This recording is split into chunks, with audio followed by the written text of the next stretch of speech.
Interview excerpts with Stephen and Janiel Campbell, married for 3 years. Hi, Stephen and Janiel. So good to share your story with you today. Let's get right into it. When and where did you first meet each other? We actually met at a leadership program being held at Ulmer's Girls' School. I was invited by the guidance council at Ulmer's Boys to attend the program at the girls' school, and at that time we were just in fourth form back in 2009. Which schools did you attend? We both attended the Woolmer's Trust High Schools. Stephen was at the Woolmer's Trust High School for boys, and I was at the Woolmer's Trust High School for girls. Afterwards, Stephen went on to UWI St. Augustine campus, where he graduated as a process engineer, and I went on to UWI Mona campus, where I graduated as a medical doctor.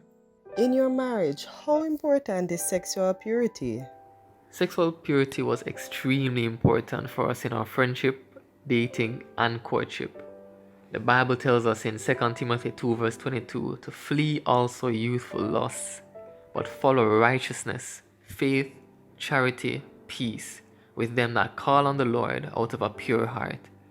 Sex outside of marriage being wrong was one of the first things we agreed upon together, and we made a decision to avoid this with the help of God. However, there were other factors about sexual purity outside of the act of sex itself that we had to grapple with. There was a certain comfort and safety in knowing that as a couple, you'll never go as far as premarital sex. But this safety and comfort, however, encourages the letting down of the guard to, let's say, French kiss, petting, and passionate physical expression such as making out. And these acts combined together do not really amount to sexual intercourse, but in our dating we were convicted by the Holy Spirit that these were still sexually impure. So we had to pursue safeguards that would preserve our purity even in these aspects. These safeguards were, yes, spiritual, but also realistic, tangible safeguards.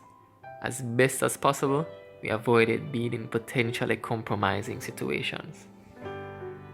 Being married now, the result of earnestly pursuing sexual purity before marriage is evident in the form of trust for each other, the freedom from guilt of past experiences, the expression of passion in the bedroom without comparison with past experiences, and being comfortable that marriage is God's avenue for sexual expression between a man and a woman. Trust me, marriage is truly honorable. How have you managed to preserve yourselves for each other? As was alluded to before, outside of praying to God together for help in this area and depending on the Holy Spirit, there were deliberate, practical steps that we took to preserve ourselves for each other. Preserving ourselves for each other also meant preserving ourselves from each other until marriage. We sat down and had a direct conversation about the ways that we would preserve ourselves for marriage. We determined too that if we did not have an opportunity for sex to occur, then the probability of the act happening would actually be very low. Do you believe that it's important to preserve yourselves for each other even in marriage? How important is this?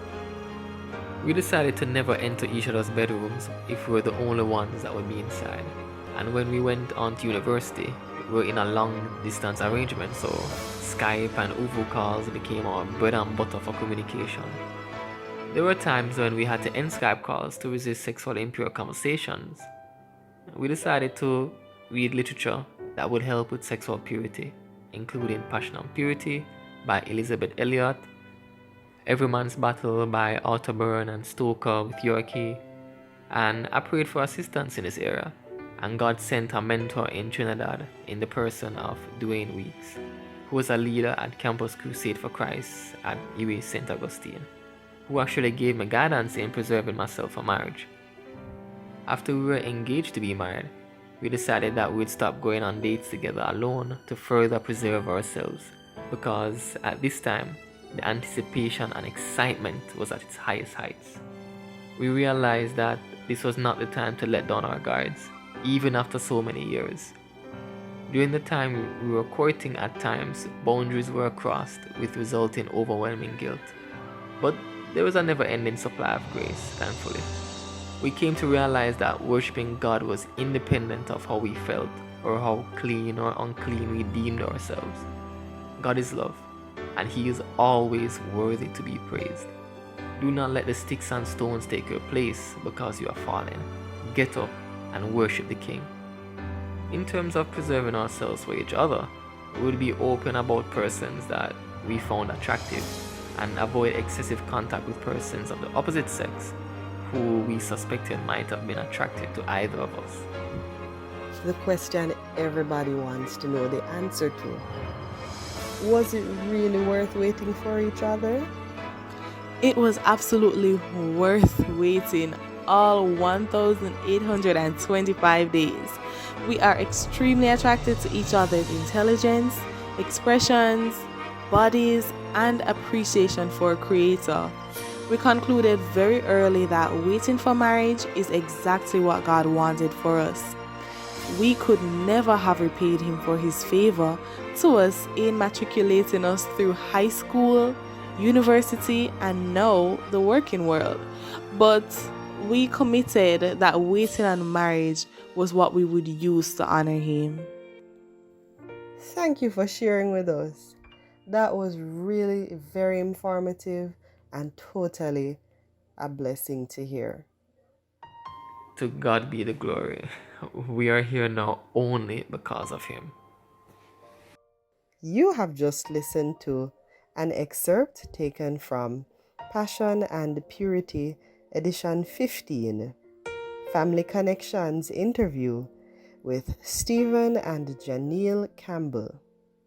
Remember, marriage is honorable.